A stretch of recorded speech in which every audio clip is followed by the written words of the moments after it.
Good morning, everybody. Thank you for joining this session. This session, we have two speakers. First is Professor Martha Schaeffer from the Early Lighting Program in the Department of English. She's going to share her experience of using GPT 3.5, I believe, or 4, with students on their writing assignments. And then we'll have a second speaker, Professor Tony. He's a professor at the Weatherhoff School of Business and professor of accounting. He's going to share his experience on developing assignments using these language models and the feedback from students, especially on complex questions. Thanks, Martha. Thank you.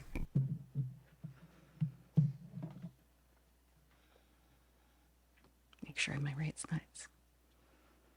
Okay, am I good on the microphone? Okay. The microphone's making me nervous. There's been so much about the microphone. Thank you.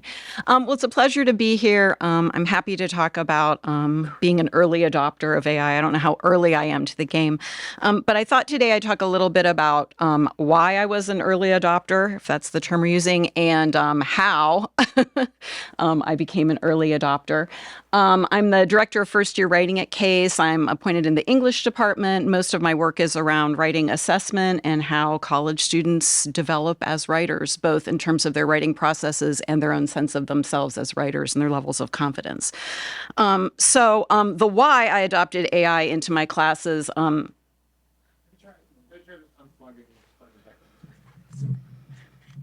It's because I'm so advanced with technology. The why I adopted AI into my classes might seem a little obvious. It's an interest of mine because I work with students on literacy issues and teach writing through a literacy lens, thinking about kind of big L literacy, which is, not just reading and writing, but being adept enough with the language practices of a community or a group of people so that you can understand them and use them yourselves so you can actively participate in the spaces where you exist.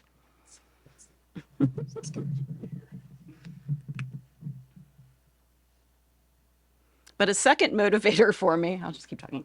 A second motivator for me was that in the writing program, we were getting lots of questions from faculty from all across the university who use writing. They both teach writing processes, but also use writing for assessment purposes. And we're very, very concerned about plagiarism and misrepresentation and what students would be up to if they didn't have to write a dreaded essay or a dreaded answer to a dreaded essay question. And we're using AI to do that.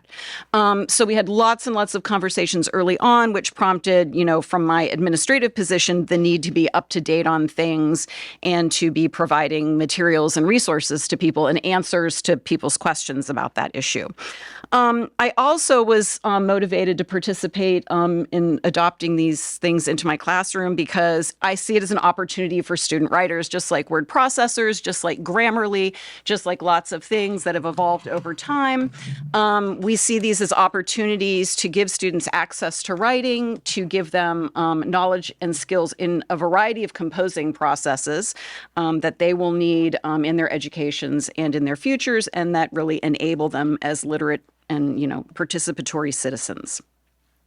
The other thing that arose was a need to talk about policies and best practices within the writing program for our own writing faculty who are, in fact, teaching writing to the first-year students at the university. So it's really important that students are still motivated and engaged with producing their own written texts, even if they're using AI in the process. So the way I adopted AI into my classes is best described as incrementally. So it took me some time to learn about it. It took me some time to find out what students were doing with it and how it was all working and what other faculty were doing about it.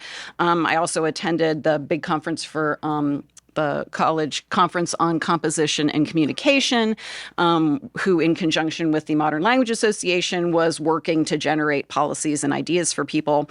So I learned about how it worked and I used it. I wrote some thank you notes with it, notably to my boss who's sitting back in the room, and then to a couple of other people to just see how good is this at, figuring out an audience and how good is this if I give it a purpose for the text that I'm writing. So rhetorically, it's pretty savvy. It's good with genres because, of course, they are very formulaic. That's why they work for us. It's good with semantics. Again, very formulaic. That's why language works. So I fooled around with it, and then I asked students what they thought about it. Everybody was sort of representing to me like, the students are going to cheat with it. The students love to cheat. The students don't want to write anything. But when I asked them, my students in my linguistics class were the first bunch that I asked, they were horrified that somebody would give somebody else a piece of writing that had been AI generated. How rude, how inconsiderate, how unethical. They were even upset about the Google Assistant that called and made haircut appointments for you. It was so disingenuous. So they had very different attitudes about it.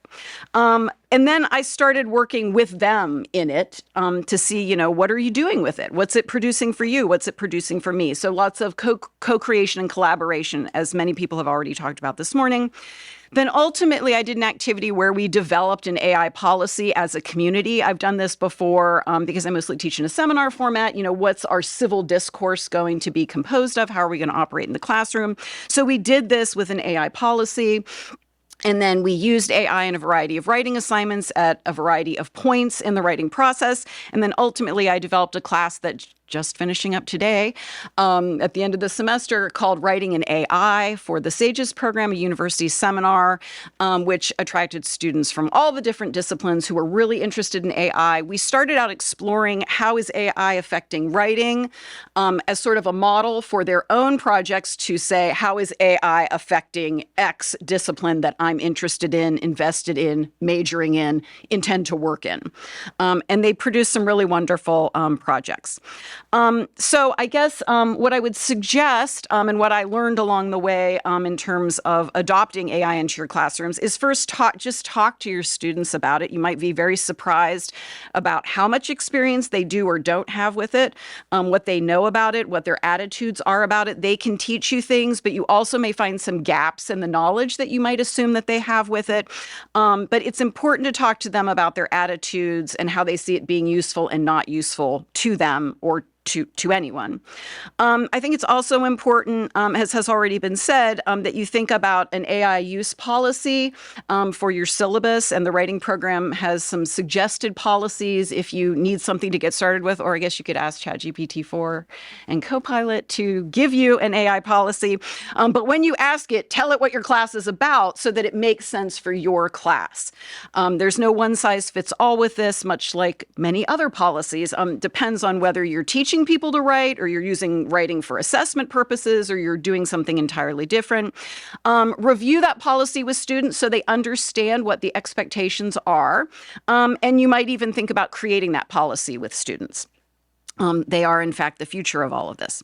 The other recommendation that's grown out of my adopting this is that we should be thinking about this as a way of supporting students in critical literacy. What I found in this writing in AI class is that even though many of them were using ChatGPT to do all different kinds of homework, they weren't thinking real critically about it. Like, what is this doing? How does this affect my own education? How does this affect the world of work that I'm going into?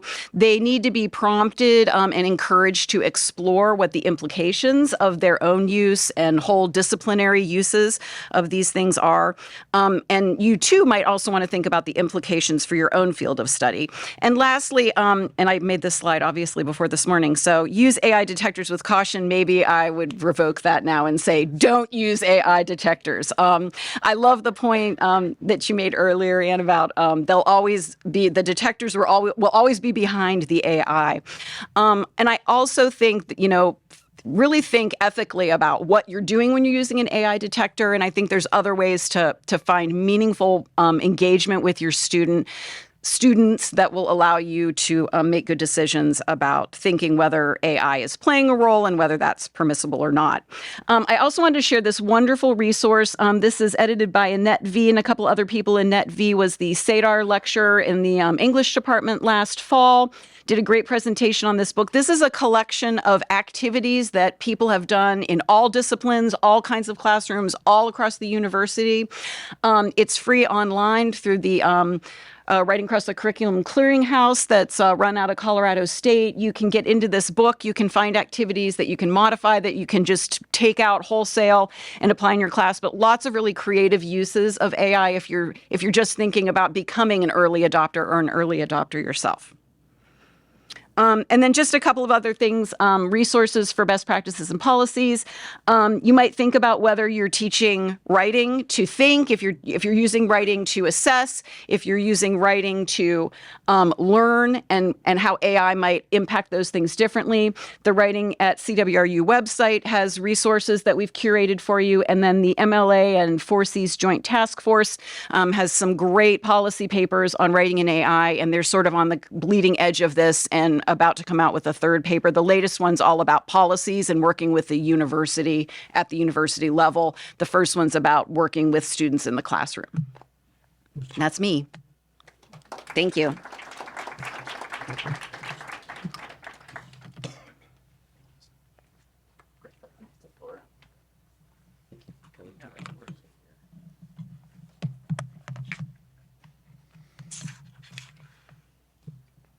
All right.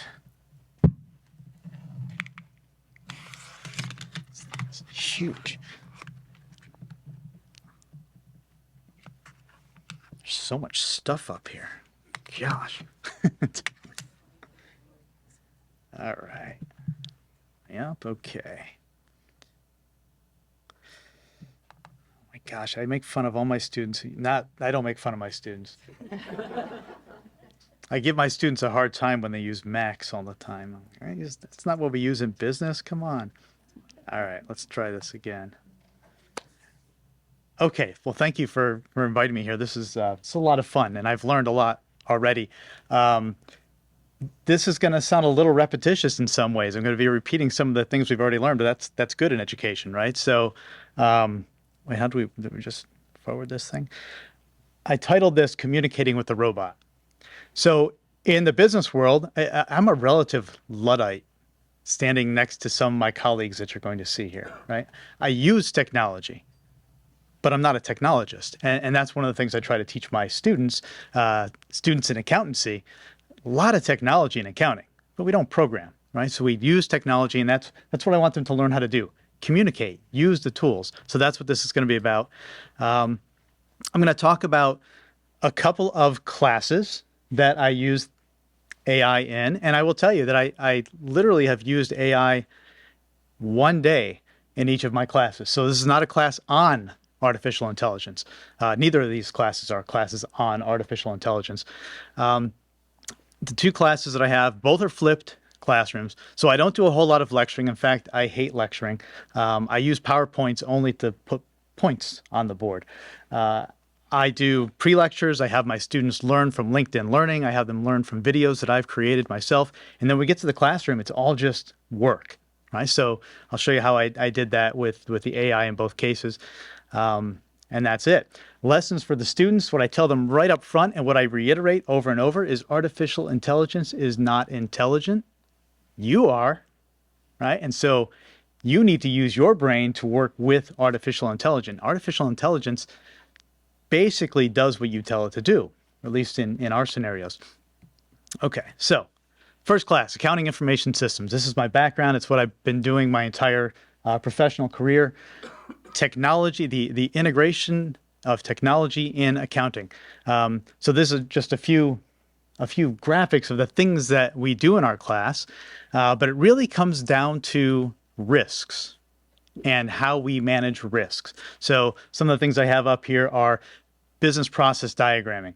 So there are processes in the business world. I'm not going to give you a lecture on accounting here, but in the business world, we have business processes, accounting, finance, it all comes out of those processes, but there are risks associated with all these processes.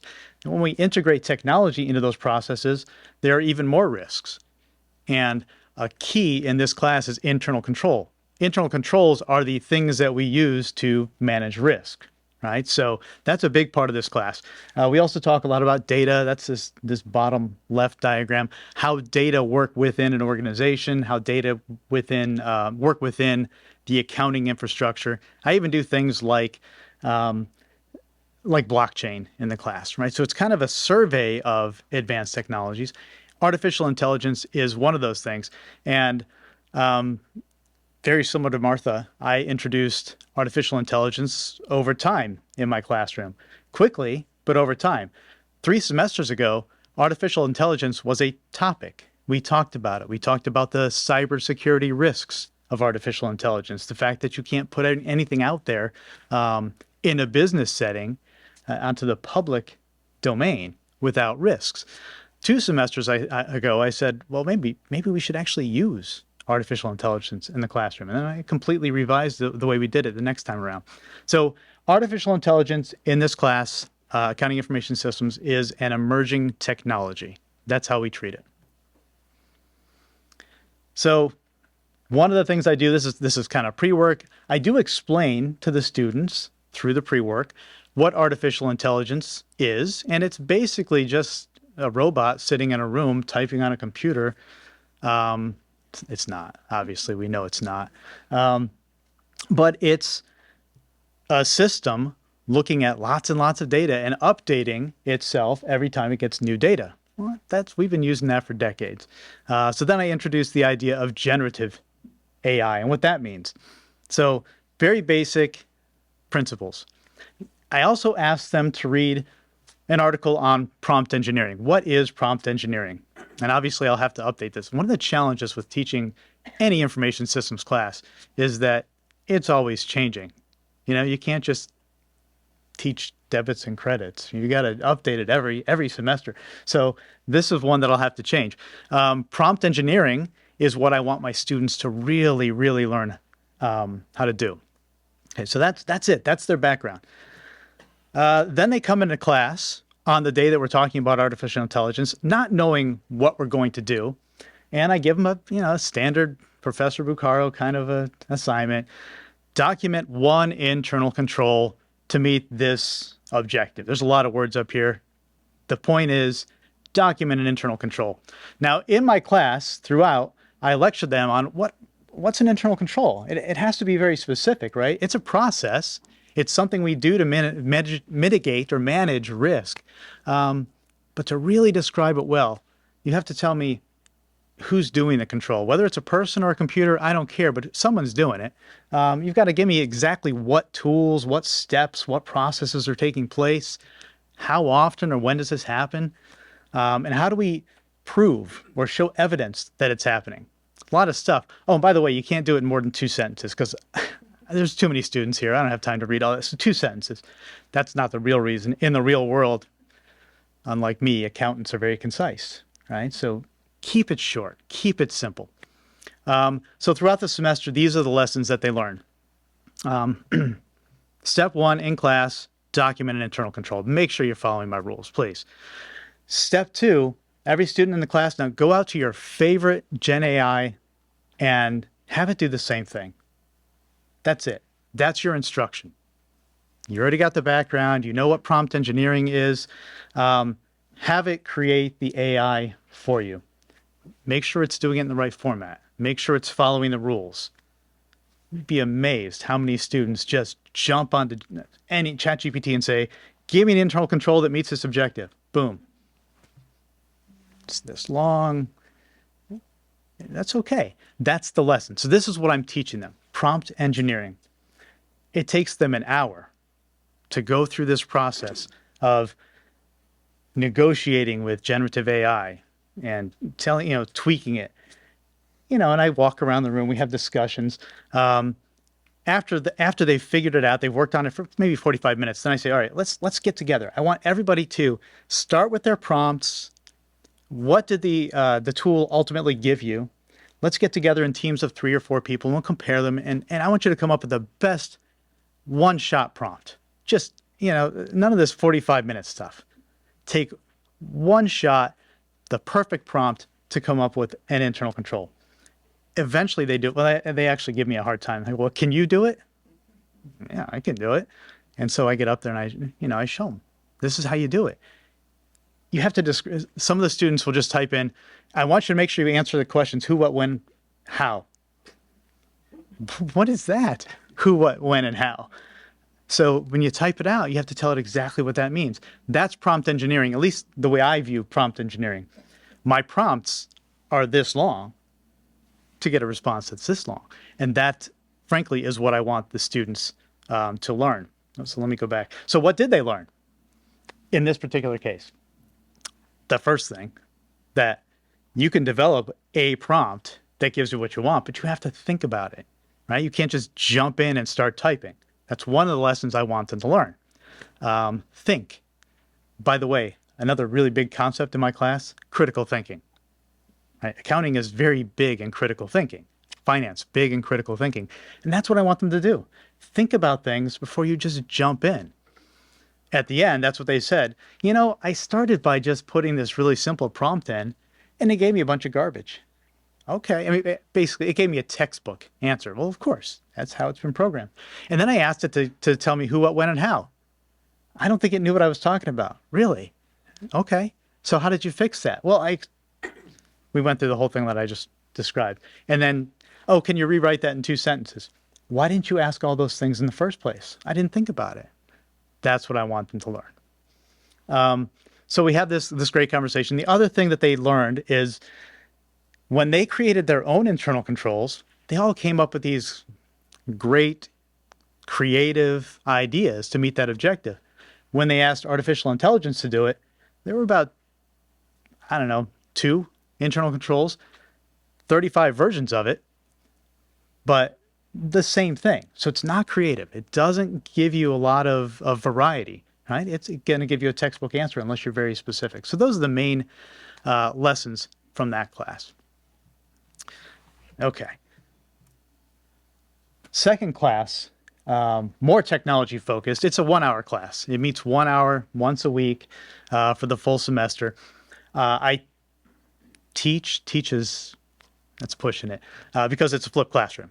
I use the videos to teach, and I create assignments for students to learn how to use productivity tools, specifically Microsoft Excel. And Microsoft Excel sounds kind of trite, but it's the most advanced elements of Microsoft Excel, right? It's macros and relating data, all that kind of stuff. It really pushes them. I also teach them to use Alteryx, which is an robotic process automation sort of tool. It's an automation tool.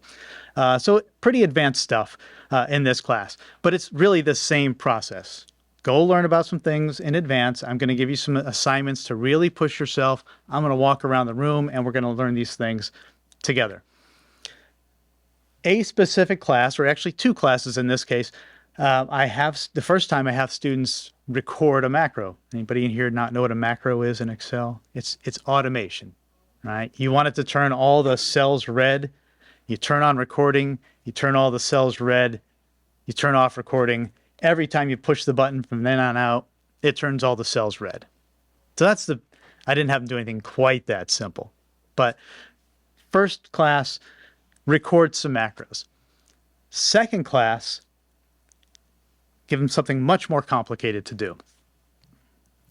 So what I asked them to do for the second class is, this is something that's very common, by the way, in the business world.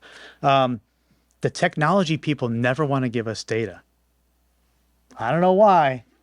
30 years I've been asking our tech people, just give me the data so I can do an analysis. Okay, let me give you this report. That thing over there. Anybody who knows anything about data, that's not data. That's a report. I need to turn that into data so I can combine it with 5 other files and actually do some analysis. And it never changes. So I tell my students, all right, this is a report. This comes out of an accounting information system. This is my wife's, by the way. I anonymized it. She was going crazy because she was doing the same thing. And I said, well, let me have my students fix it for you, which means I had to fix it for, right, obviously. Okay, so we start with this thing on the left, and what I want you to end up with, so I give this to the students. This is a screenshot. This is what you got in your data. I need you to turn it into that on the right. I give them a little bit more than that, but not much, right? I say, all right, turn that, and don't read this. This is just to give you an idea of the instructions I give them, the level of detail of instructions that I give them. Now, this is the second time I've done this. The first time I did this, I gave them step by step. Simpler task, but I said, in order to accomplish this, you're going to have to get generative AI to follow these 7 steps. So the first time I did it was pretty easy. They just copied my 7 steps. This is fun. I had a typo in the 5th step, and I didn't catch it. and the students worked on it for 25 minutes.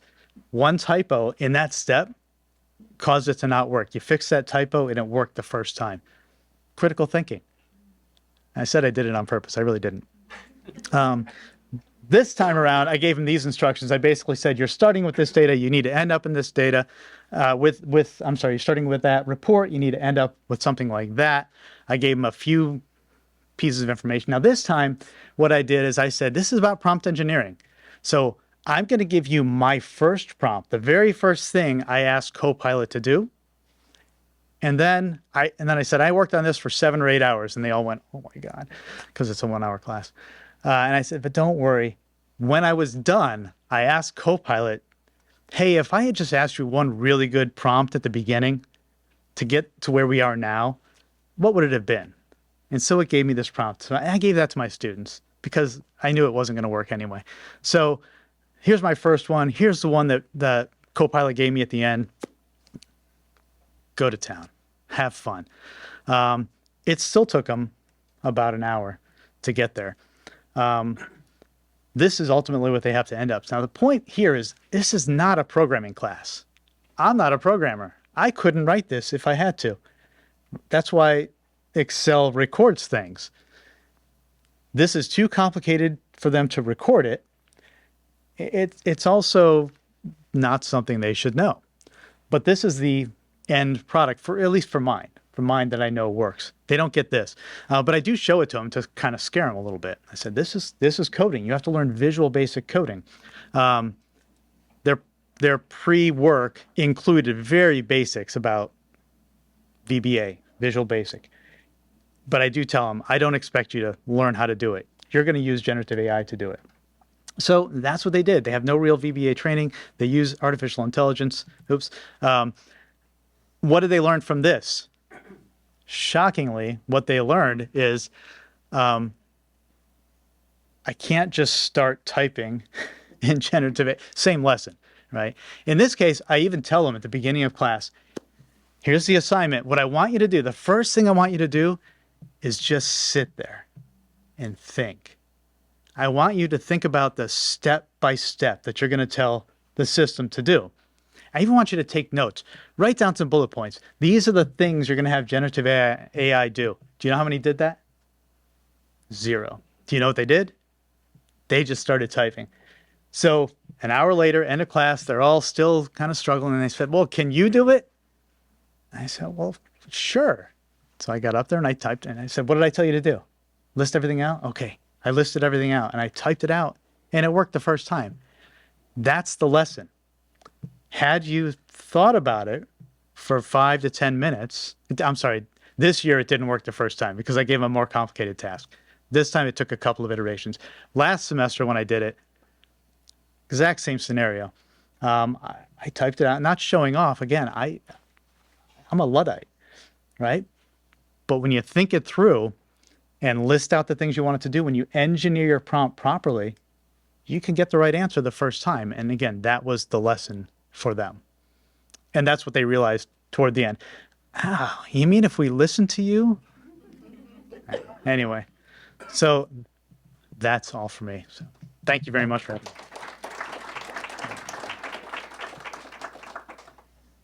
All right. So we are a couple minutes over time, but that's because I didn't plan. I didn't plan for the breaks, so we do have time for a couple of quick questions because the afternoon session hasn't gotten here yet. So questions for the speakers before? No? All right, I'm going to turn it over to Maureen. Hi, I want to actually just say some words before everybody goes off their way or see you later this afternoon. So what you might not know is that President Kaler is actually the motivator for this AI task force. In June, he asked the Provost and myself as chair to convene a task force to look into AI in education, or maybe he even said AI in the classroom. And so that was in June, and this is where we are now. So in less than 1 year, we've been able to have these lunch and learns and also this symposium. And so I want to actually thank President Kaler for sort of jump-starting all of this. And I want to also thank Jeff for being sort of, the agent of making a lot of this happen. So thanks a lot for that. The other thing that I think is really important here is that this is one of the most exciting and invigorating things that have happened on the campus in quite a long time. And here we are coming back from our sort of cocooning in from COVID to be able to engage as a community on something which has meaning for all of us in our own special ways, and we get to learn from other people. So I think this is also something that's kind of building the community right now. And with regard to something that Anne had in her slides, it was sort of a challenge for me to address my colleagues who are saying, I'm never going to use AI, Maureen. I'm never going to use it. I'm never going to be part of that community. And what we need to do, as Anne had in her slides, is that the table includes the non-users. It includes the kind of users. It involves the people who have been using this in their careers for a long time. So I think the point of that is that even if you're a non-user, welcome to the AI community. If you're Mark in the back who has used this in his career, in cognitive science for a very long time and is sort of a role model on how to build your entire world around this. And I mean that in the most complimentary ways, Mark, is that you're also a part of this and everybody else. So I just want to put this out there because I think that's really a really important thing. And finally, when people have said there's no resources for this, the key resource here are the faculty. So we're here to be the early learners, the early adopters. Then we bring it back to our departments, we bring it back to our colleagues. So we're amplifying the message and with the leadership from Miro and the people who are in his world over in UTech and the people in USite. So we're here to build from other people's experiences. So I just want to say this is just an incredible opportunity for all of us. This is what a university is all about. And at this time, I usually start crying because this stuff hits me. It's so emotional. But anyway, I just want to thank you all for being here and being part of all of this. Thank you.